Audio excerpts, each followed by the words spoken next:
Ok, bonjour. Donc oui, Hyacinthe Hopfner. Donc moi en fait je suis responsable des services techniques à la communauté de communes à Sarrebourg. Donc c'est la communauté de communes Sarrebourg-Moselle Sud. C'était juste la présentation du territoire. Donc effectivement on est sur notre secteur en Piémont des Vosges et sur notre secteur il y a la source de la Sarre blanche et de la Sarre rouge.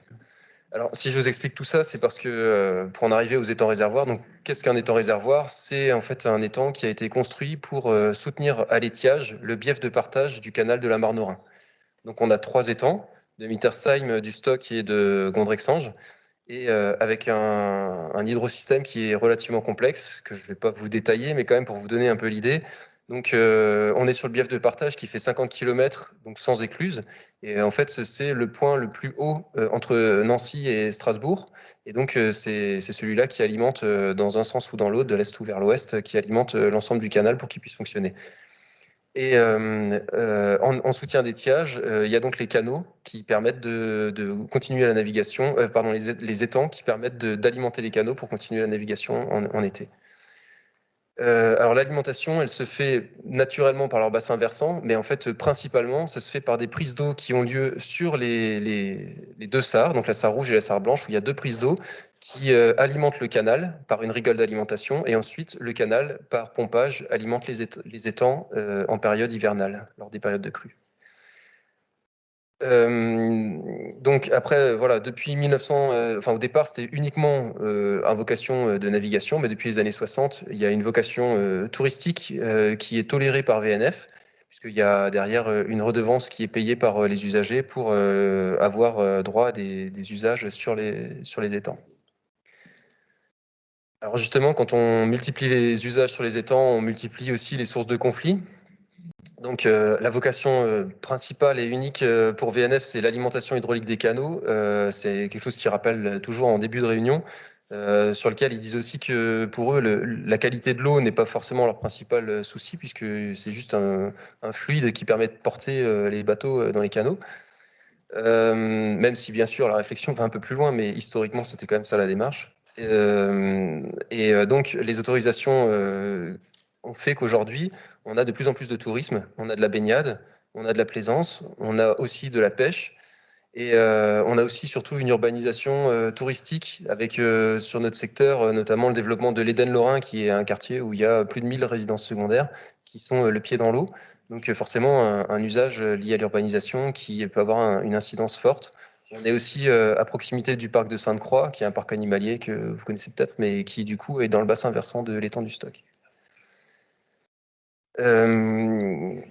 Alors, la particularité aussi, quand on parle des usages et des conflits, c'est que vu que la vocation première est de soutenir l'étiage des canaux, ça veut dire qu'en été, ils sont quasiment à sec. La mise en à sec, notamment de l'étang de Gondrexange, par exemple, c'est à partir du 15 juillet, on sait qu'il n'y a plus d'eau dans l'étang. C'est parce que c'est le premier sur lequel VNF va venir tirer. Alors, depuis une dizaine d'années, on a de plus en plus de soucis, avec des fermetures de plus en plus régulières, des profils de baignade, donc des baignades interdites par l'ARS à cause de la prolifération des cyanobactéries. Et encore, pour parler un peu des conflits d'usage, on a les pêcheurs qui, notamment sur l'étang de Gondrexange, ne peuvent plus pêcher puisqu'il y a une interdiction de pêche lorsque le profil de baignade est fermé. Mais c'est une interdiction qui se prolonge de semaine en semaine. Donc ça veut dire que la saison de pêche estivale est fermée dès qu'il y a des cyanobactéries. Et donc, il y a quelques années, à force de faire pression, les pêcheurs ont réussi à obtenir la fermeture du profil de baignade de Gondrexange. Comme ça, il n'y a plus de mesures. Et donc, il n'y a plus de soucis, quoi. Voilà. Et sur Mittersheim, vous le voyez aussi sur la diapo en bas, de la photo qui est en bas, là c'est un profil de baignade qui est beaucoup plus utilisé, avec une plage où il y a plusieurs milliers de personnes qui viennent en été tous les jours, avec un camping qui est relativement gros aussi. Et du coup, il y a une solution curative qui est en cours, avec des sondes ultrasons et des microbuleurs. Dont les résultats ne sont pas présentés aujourd'hui. Mais bon, vous connaissez sûrement les résultats, enfin, vous en doutez. Voilà. Donc du coup, il faut comprendre que vous voyez un peu les contraintes. Nous, on est arrivé en 2017, la Comcom a fusionné. Donc, en fait, avant, chaque petite Comcom avait son étang et son problème dans son coin. Là, nous, on est arrivé, la grosse Comcom, ben, OK, alors qu'est-ce que vous allez régler comme problème? Et nous, du coup, en 2018, en plus, on a pris la compétence GEMAPI. Donc, la compétence GEMAPI, c'est une compétence que l'État a donnée à toutes les Comcom. Donc, c'est l'entretien de rivières. Donc, on a commencé à rencontrer les pêcheurs. Et les pêcheurs nous ont dit, ouais, vous occupez des rivières, c'est bien, mais les vrais problèmes sont dans les étangs. Qu'est-ce que vous faites face aux cyanobactéries? Donc voilà, ça c'était effectivement une grosse problématique pour nous, sachant qu'on n'avait pas de réponse. Et par contre, une des opportunités qu'on a eues, c'est qu'en 2018, on a décidé de lever une taxe GEMAPI à 10 € par habitant, ce qui fait qu'en fait, on avait un budget d'un demi-million d'euros de fonctionnement par an. Et du coup, voilà, ça nous a quand même donné un peu d'opportunités pour pouvoir faire des actions. Alors, une des premières choses qu'on a faites, puisque bon, voilà, nous au niveau de la Comcom, on n'a pas de connaissances sur les cyanos, donc on a d'abord sollicité AgroParisTech, et en fait des étudiants qui sont venus passer 15 jours, 3 semaines chez nous, au bord des étangs, pour mener une mission d'étude avec un aspect sociologique et puis aussi un aspect connaissance du terrain. Donc, ce qu'ils ont fait en 3 semaines, c'est qu'ils se sont surtout rendus compte qu'on n'avait pas beaucoup de données, qu'il était extrêmement compliqué de mettre en place un plan de prélèvement, d'échantillonnage pour pouvoir caractériser quoi que ce soit sur les étangs.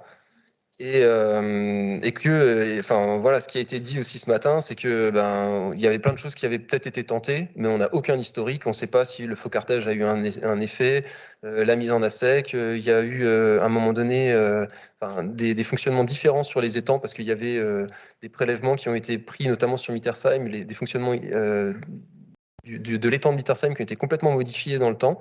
Mais il n'y avait aucun suivi de la part de la VNF pour pouvoir voir si ça avait un effet positif ou négatif, notamment sous les temps de séjour et ce genre de choses. Bon, suite à ça, cette étude, on a fait une présentation. Vous voyez l'affiche de la soirée débat qui était animée, mais bon, on n'a pas trouvé de terrain d'entente. Derrière, on a fait des réunions. Donc derrière les réunions, on a fait venir la Comcom. En fait, on est un peu devenu le chef de file sur le territoire parce qu'il n'y avait pas vraiment d'acteurs. C'est aussi un gros problème pour nous. Enfin, ce que je vais essayer de vous faire passer aussi, c'est qu'en tant qu'acteur du territoire, la gouvernance est hyper compliquée. Quand vous avez quelqu'un qui est VNF, qui dit moi, les étangs, je suis gestionnaire de l'étang, tout le monde va voir VNF, mais VNF, ils disent non, moi, j'utilise que de l'eau. Le reste ne m'intéresse pas, je vous tolère. Derrière, l'ARS, vous savez bien, l'ARS n'interdit jamais. L'ARS recommande de faire. Si la commune ne fait pas, il ne se passe rien. Donc du coup, en fait, voilà, c'est toujours extrêmement compliqué. Donc nous, on a essayé de mener un peu mon président a souhaité mettre en place un peu une gouvernance là-dessus. Donc il a fait une grosse réunion avec un peu tous les acteurs. Et très rapidement, la réunion entre VNF, l'ARS et les usagers mécontents, on n'a pas eu grand-chose qui est ressorti de la réunion. On a eu quand même des idées. Là, on parlait du curatif, mais c'est des solutions qu'on n'a même pas abordées ce matin. Vraiment sur du très curatif, genre surcreuser les étangs, bétonner les étangs. Vraiment, voilà, des actions presse-bouton. Il faut agir, payer des traitements, donc mettre des produits. Est-ce que la Comcom pourrait pas subventionner les produits qu'on pourrait mettre dedans? Enfin, voilà, des choses comme ça. Et donc voilà, donc c'était assez difficile. Nous, on a un petit peu sorti dépité de ce genre de réunion. Et du coup, au final, vu que la Comcom n'agissait plus trop, c'est la sous-préfète qui a été sollicitée, et puis qui du coup régulièrement réalise des réunions. Et alors là, on a tous les directeurs des services de l'État, les sénateurs, les députés, voilà. Donc on se retrouve à des grosses réunions qui sont effectivement, tout le monde est dans un jeu de posture et on n'a rien qui aboutit. Bon, alors, c'est l'état des lieux. J'ai fini avec l'état des lieux, voilà. On est bien déprimé. Non, mais bon, quand même, pour vous dire, c'est vrai. Hein, tout à l'heure, on en parlait avant. Quand on est gestionnaire d'un étang, il y en a, ils sont gestionnaires du profil de baignade, c'est l'association touristique. Je veux dire, ils font avec ce qu'ils peuvent avec leurs entrées. Bon, ils se retrouvent face à des problèmes de bassin versant dont on a parlé depuis ce matin. C'est extrêmement difficile de les appréhender. Donc voilà, donc même nous, à notre taille de communauté de communes, ça tombe bien, on est dans le bassin versant est dans notre communauté de communes, on peut peut-être agir, mais on n'a pas forcément les outils. Donc du coup, par rapport à ça, un jour, en fait, j'ai Mathieu Grub du bureau d'études Artelia qui m'a téléphoné, avec qui je travaillais pour des problématiques d'assainissement, parce que c'est plutôt mon cœur de métier. Et en fait, il me dit qu'il est en train de monter un programme universitaire avec, on va voir un peu avec tout le monde, mais voilà, avec 4 labos de recherche, et que du coup, en fait, il cherche un étang et une collectivité qui est prête à financer le reste à charge.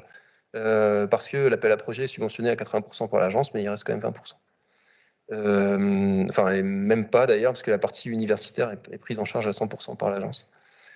Voilà, donc du coup, moi j'en ai parlé avec mes élus qui m'ont dit banco, parce qu'on va peut-être trouver une solution justement pour sortir par le haut de cette problématique-là. Donc du coup, sur ce projet, en fait, on a Jean-François Imbert et Catherine Quiblier qui sont vraiment sur la partie diagnostic des cyanos pour mettre en place un protocole de suivi. Et puis Élise Temple-Bloyer qui, elle, a une approche sociologique et du coup, en termes de réflexion, pour mettre en place une gouvernance par rapport aux usages des étangs. Voilà, donc approche multidisciplinaire. Et puis le LISOD, j'en parlerai un petit peu avant, tout à l'heure aussi, mais qui travaille justement sur la mise en place d'une gouvernance concertée. Alors, l'organisation du projet qui a été montée, qui a été déposée, qui a été remportée. Donc, on a eu l'année dernière, c'était la première année complète d'études. Donc, en gros, notre objectif, c'est de dresser un état des lieux.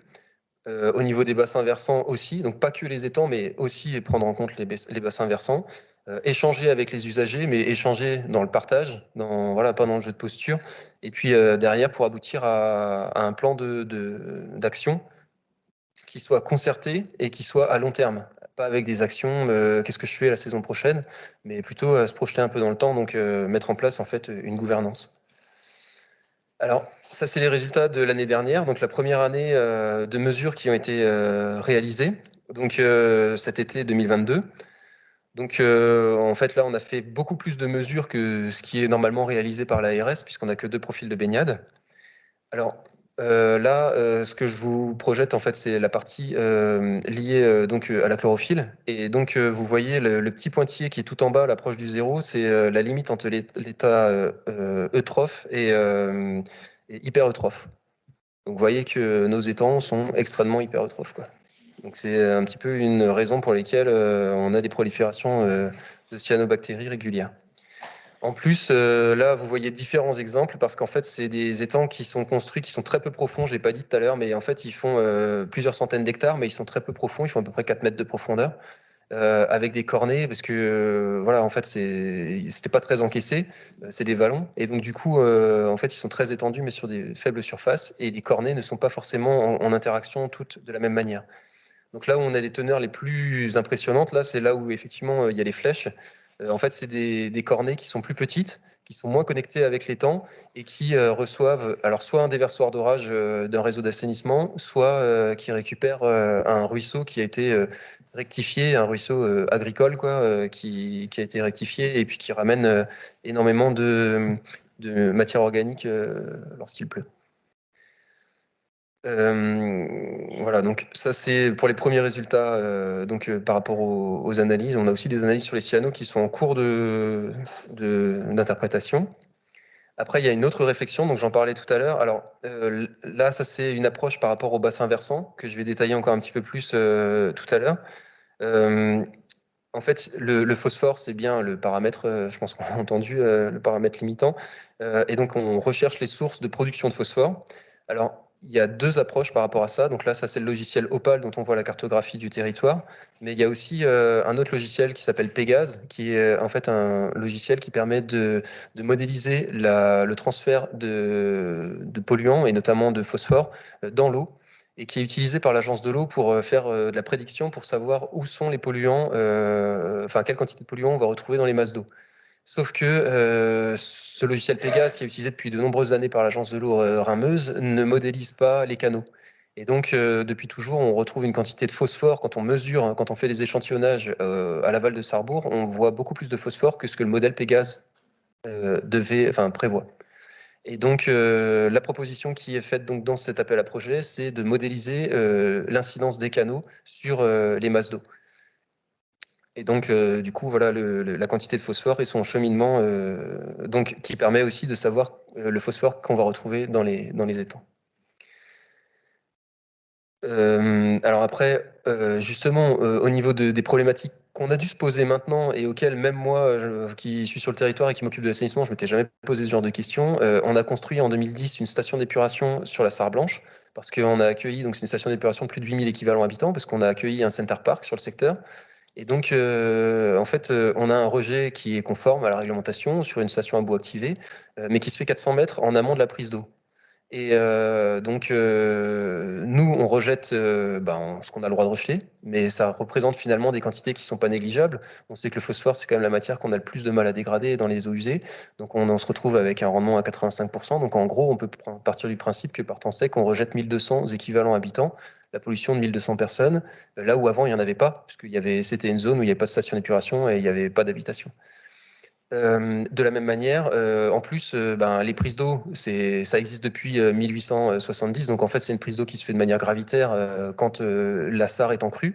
Et vous savez que quand la Sarre, quand il pleut, par temps de pluie, on a le droit de déroger au niveau des stations d'épuration. Donc d'où le fonctionnement des déversoirs d'orage qui laissent partir la pollution brute directement dans la rivière.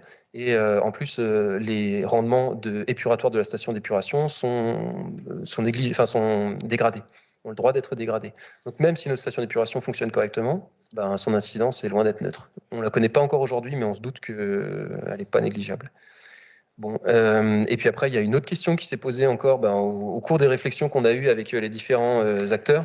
C'est qu'on avait fait venir des gens des étangs, mais les canaux, en fait, il y a beaucoup de tourisme fluvial sur nos canaux. Et en fait, il y a beaucoup de trajets qui se font à la semaine sur le canal. Et on ne sait pas où vont les eaux grises de ces bateaux. Donc, on n'a pas la réponse parce qu'on s'est posé la question cet hiver et qu'on va bientôt rencontrer les loueurs de bateaux. Mais bon, étant gestionnaire de la station d'épuration de Sarrebourg, je sais qu'ils ne sont pas traités chez moi. Voilà. Mais du coup, effectivement, ça a été très intéressant comme débat parce que c'est une discussion qu'on a eue avec avec VNF, et VNF donne des autorisations de navigation. Et derrière, on dit, mais effectivement, on ne s'est jamais posé la question de savoir ce qu'ils faisaient avec. On va peut-être aller creuser. Donc là, il y a des actions qui ont été faites déjà cet hiver. Voilà. Et donc ça, c'est pour montrer un peu ce que c'est faire Opale. Donc effectivement, là, on caractérise la totalité du bassin versant de la Sarre Blanche. Je sais pas si vous le voyez, mais en fait, c'est très forestier. On est vraiment, là, on est proche du Donon, donc vraiment dans le massif forestier du Piémont des Vosges. Mais on a quand même beaucoup de prairies qui sont retournées depuis peu de temps, sachant que c'était un milieu où il y avait beaucoup d'élevage, notamment d'élevage au vin, avec une déprise et puis de plus en plus de cultures.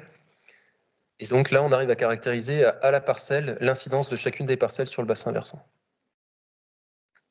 L'avantage d'Opale et le grand intérêt, c'est que non seulement là, on va voir effectivement, on va pouvoir prédire quelle est l'incidence par rapport aux pratiques culturelles sur les parcelles, mais en plus, on va pouvoir mettre en des modèles prédictifs en disant si maintenant il va y avoir un développement forcené des méthaniseurs, comme on le craint sur notre secteur, avec beaucoup de retournements, comme on le constate déjà dans certains endroits.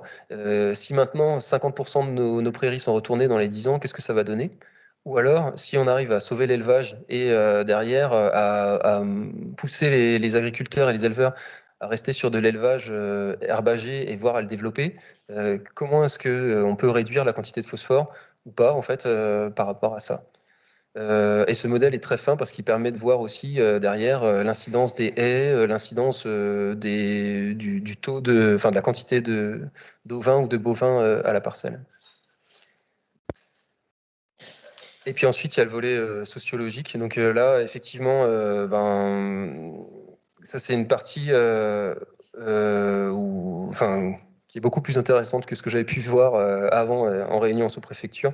De voir les sociologues qui mènent les entretiens. Enfin, moi, je vois pas forcément les entretiens du coup, mais j'ai plutôt les résultats comme ça en copile.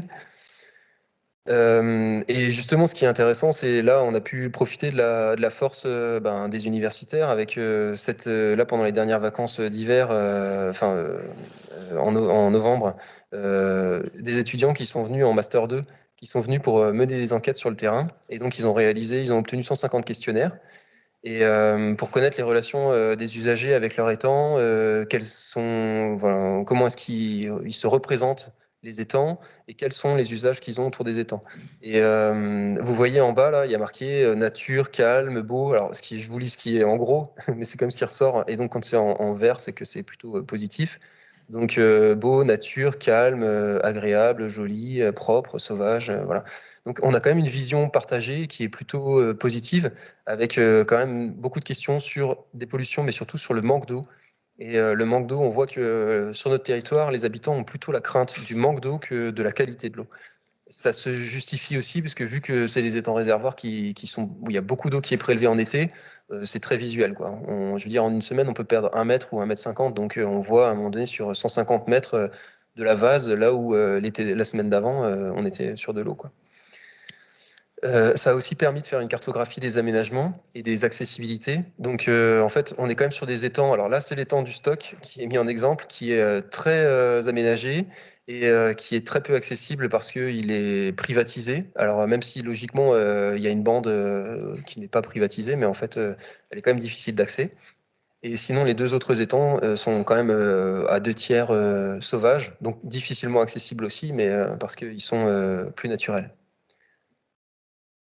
Alors voilà, si on continue au niveau sociologie, en fait, on se rend compte que alors on a réalisé plusieurs réunions. Donc comment se sont passées les réunions? On a invité VNF, les maires et derrière tous les utilisateurs, les usagers des étangs. Donc on a demandé à VNF qui nous dresse la liste de tous ceux qui payent quelque chose au niveau des étangs et on les a conviés. Donc on avait une trentaine de structures. Il y avait notamment aussi des riverains qui ont dans des quartiers touristiques, il y a toujours des représentants de quartier, donc ils étaient là aussi. Alors le résultat, c'est que c'est des réunions qui se sont bien passées. Il y a eu des travails en sous-groupe qui ont été animés par les sociologues. Donc, effectivement, on n'est plus du tout dans les jeux de posture. Il y a des gens qui ont communiqué, qui ont discuté entre eux, alors que d'habitude, ils se parlent pas trop. Ça ressemblait un peu à une réunion du Club de l'Amitié. Parce qu'en plus, la moyenne d'âge était relativement élevée. Alors, c'est une grosse discussion qu'on a toujours, mais en fait, moi, c'est ce que je constate toujours. Les élus et les représentants d'associations, ils sont retraités, quoi. Sinon, c'est très rare d'en voir d'autres. Donc, on a du mal à faire baisser la moyenne d'âge, mais bon, je sais pas comment on fait autrement. Voilà. Mais du coup, en fait, par rapport à ça, il y a toujours une mise en commun qui se fait en fin de matinée et ça a permis quand même de faire, même si c'est des évidences, parce qu'on est reparti vraiment du B à bas des constats, en fait, ces constats, ils sont partagés et donc on arrive à créer une dynamique qui est beaucoup plus intéressante. Alors, on est à la première année, on va aller plus loin et là, notamment cette année, on va tester un jeu de rôle qui est donc sur le fonctionnement des étangs et les interactions. Et derrière, pour que chacun se dise, bah oui, mais si maintenant j'agis comme ça, alors par exemple, si je bossais à la VNF et que je prenais l'eau comme ça, qu'est-ce que ça aurait comme incidence sur l'étang? Et donc, du coup, le pêcheur va se mettre à la place de VNF, VNF va se mettre à la place du plaisancier, ou enfin voilà. Et donc, du coup, ça permet vraiment là-dedans de comprendre les contraintes et de se mettre à la place des autres. Donc, on n'est plus dans le jeu de posture, quoi. Voilà, donc je pense que par rapport à ça, j'ai fait à peu près le tour.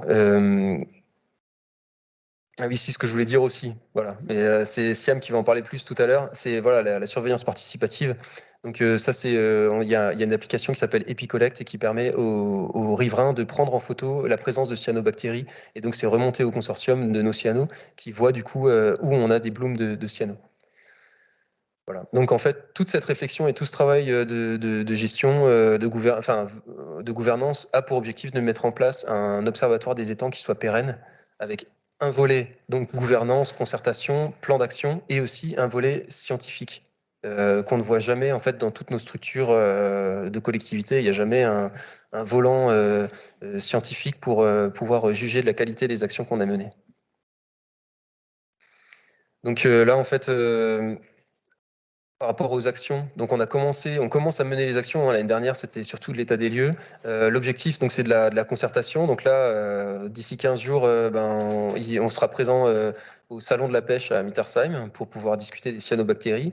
L'objectif, c'est de pouvoir rencontrer les gens et aussi de mener une réflexion avec les scolaires. En parallèle, je mène un programme sur la trame verte et bleue. On travaille avec une association de sensibilisation à la biodiversité. Et du coup, on va essayer de travailler avec elle pour pouvoir sensibiliser les milieux scolaires aux cyanobactéries, pour avoir un discours de vérité, parce qu'on se rend compte qu'on a d'un côté les maîtres nageurs qui minimisent, et d'un autre côté, on a Facebook qui dit que voilà, il faut surtout plus s'approcher des étangs. Enfin voilà, on aimerait bien avoir un truc un peu consensuel, enfin un discours de vérité. Il y a des risques, mais qu'on puisse expliquer ce que c'est, quoi. Voilà. Et donc, en fait, L'objectif, on va le voir plus tard, mais enfin, je détaille un petit peu les premières pistes. Mais les premières pistes qu'on a, c'est plutôt des pistes de mesure sans regret, parce qu'aujourd'hui, on ne sait pas encore clairement où sont les sources de production de phosphore. Mais c'est vrai qu'il y a déjà des choses qu'on pourrait faire qui, en fait, on sait que ça ne peut faire que du bien, quoi. Alors, j'en ai parlé un petit peu tout à l'heure, mais on a encore beaucoup d'élevage ovin et bovin sur notre secteur. Mais on a la moitié de nos éleveurs qui ont plus de 55 ans, donc voilà, ils réfléchissent à la retraite. Et puis ce qu'on se rend compte aujourd'hui, c'est que les éleveurs qui ont 40 ans, c'est plutôt eux qui arrêtent parce qu'ils en ont marre, ils jettent l'éponge. Donc c'est quand même une grosse problématique sur le territoire. Donc on a, notamment au niveau de la Comcom, on porte un projet qui s'appelle Défilaine, qui est de valorisation de la laine pour qu'elle ne parte plus en Chine, mais qu'elle soit valorisée chez nous et qu'elle soit transformée en un isolant. En rémunérant 10 fois plus que ce que l'éleveur touche aujourd'hui. C'est une manière en fait de soutenir l'élevage. Après, au niveau de l'assainissement, j'en ai parlé un petit peu avant, mais effectivement, on peut améliorer, et c'est une chose à laquelle moi j'étais pas conscient avant, mais c'est pas parce qu'on respecte les normes qu'on n'a pas d'impact. D'un autre côté, on a aussi, notamment sur Mittersheim, une station d'épuration qui a 70 ans, donc, enfin, qui date des années 70, pardon, mais qui fait ce qu'elle peut, mais voilà, elle mériterait. Donc là, on a un gros programme de travaux de 7 millions d'euros sur le secteur. Et derrière, voilà, Terre d'eau, donc ça c'est l'association qui fait la promotion du tourisme. Et du coup, de la question des eaux grises, en fait, est venue l'idée qui va être portée cette année par Terre d'eau, de passer les ports fluviaux, enfin fluviestres, sur les canaux, en pavillon bleu. Donc moi je suis intéressé pour qu'ils y passent. J'attends de voir les premières analyses.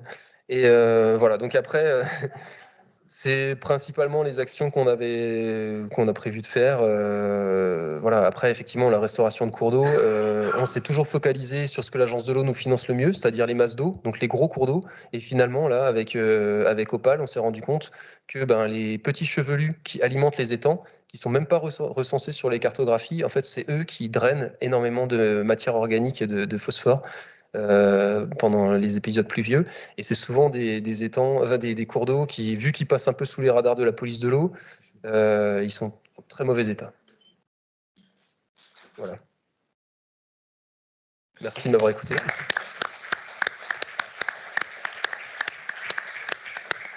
Merci bien, Hyacinthe. Est-ce qu'il y a des questions dans la salle déjà?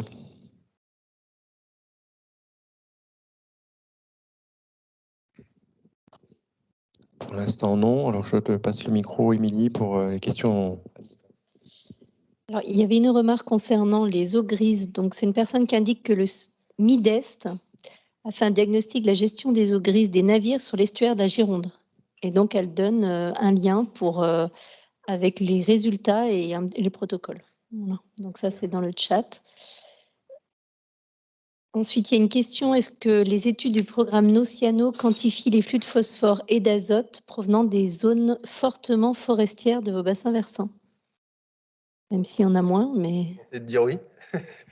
Oui, c'est Dominique qui répondra sûrement mieux à cette question-là. Mais effectivement, enfin là, par rapport à Opal, tout l'hiver, on a caractérisé les bassins versants naturels, donc qu'ils soient au niveau prairie ou au niveau forestier, pour pouvoir justement ajuster le modèle par rapport à ça.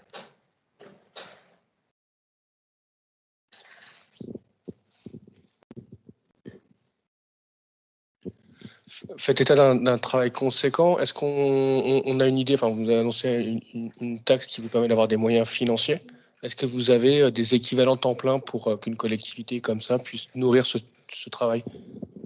Alors, donc le programme, il fait 800 000 euros. Il est sur 3 ans. Il est soutenu à plus de 80% par l'agence. Donc, nous, financièrement, on arrive effectivement à l'assumer. Après, en fait, c'est moi qui suis l'interlocuteur sur le territoire. Donc, ça me prend pas énormément de temps aujourd'hui parce qu'on est dans la partie état des lieux et que c'est facile de... en fait, c'est les universitaires qui font le boulot. Par contre, la question de l'observatoire, effectivement, c'est une grosse question. Il faut savoir qu'en plus, les premiers résultats de Nociano, qui ont été présentés en sous-préfecture, ont posé d'autres questions. Et aujourd'hui, l'Agence de l'eau nous demande de mener une étude complémentaire plus globale à l'échelle du bassin versant. Et donc, on va renforcer encore le programme Nociano sur un nouveau programme de 3 ans. Mais en fait, je pense que pour moi, il doit se finir par un SAGE qu'on n'a pas sur notre territoire. Enfin, en tout cas, effectivement, à un moment donné, il va falloir monter une structure qui n'existe pas sur le territoire. J'ai vraiment beaucoup de mal à vous dire quel est le volume horaire ou quoi, parce que ça dépendra de ce qu'on veut en faire. Mais c'est vrai que, enfin, il faudra que cette structure puisse exister. Il y a des choses qui existent sur les grands étangs, enfin les grands lacs, pardon, dans les Alpes. Mais je ne sais pas si on arrivera à des structures aussi grosses, mais en tout cas, je pense qu'à terme, on doit y arriver. Après, une des questions qui a été évoquée tout à l'heure aussi, nous, sur notre secteur, on a un secteur qui s'appelle le pays des étangs. Et en fait, on a une multitude, on a plus d'une centaine d'étangs, enfin plusieurs centaines d'étangs, et qui sont privés et qui ne sont pas du tout suivis. Et là aussi, en fait, aujourd'hui, on s'est focalisé sur ces 3 gros étangs réservoirs, mais si on veut réfléchir vraiment à l'observatoire des étangs, là, il y a encore tout un travail à mener. Mais c'est vrai que l'impact sur les cours d'eau n'est pas négligeable. Et aujourd'hui, l'impact pour l'agriculture, enfin la recherche d'eau pour l'agriculture fait que ces étangs sont de plus en plus observés.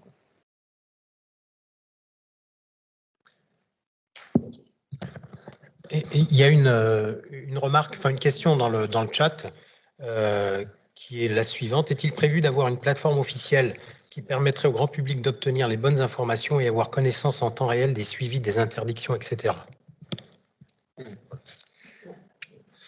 Alors, nous, on va pas la mener pour l'ARS, mais enfin, on y réfléchit. Effectivement, on se rend compte quand même, enfin, c'est un constat justement qui a été dressé là par la réflexion au niveau sociologique, c'est que la communication est extrêmement mauvaise en temps de crise. Alors, c'était pas vraiment notre cœur de cible, mais on va y venir. Et parce que, en fait, entre la commune qui met une petite affiche comme ça là devant la plage, attention ne vous baignez pas, et puis basta, personne l'a vu. Enfin, on a vraiment des choses qui sont très particulières. Enfin, un manque complet de communication à ce niveau-là. Mais on n'a pas encore les bons outils, mais c'est vrai que c'est un outil, c'est quelque chose qu'on veut développer.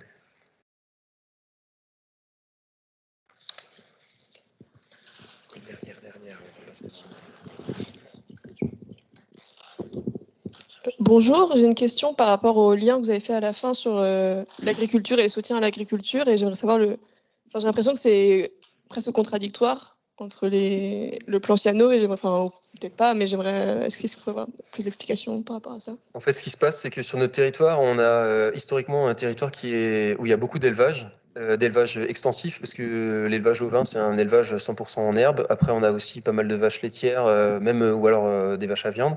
Et en fait, on est forcément sur des exploitations qui sont de plus en plus grosses.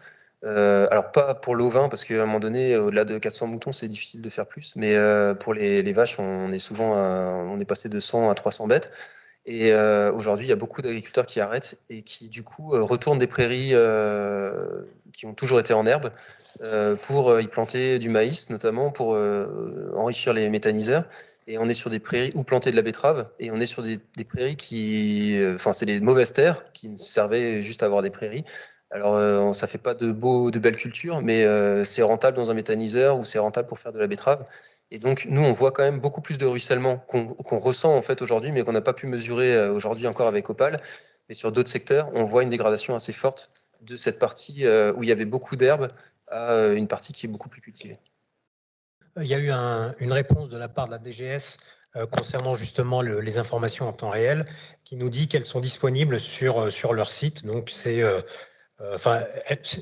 au niveau du chat, donc je vous invite à en prendre connaissance, mais c'est baignade, j'y retourne, baignade.santé.gouv.fr.